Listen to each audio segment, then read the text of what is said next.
at inaalaga nila ang mga ibon at bibigay pag mainit at gumagawa kami na hihinga natin. Tapos, sinasisip nila ang tubig para walang baha.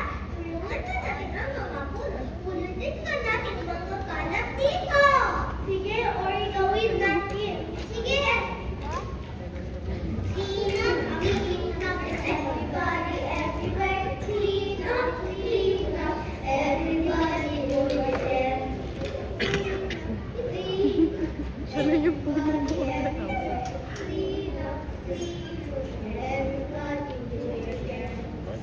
Ayan, malinis na. Nagawa na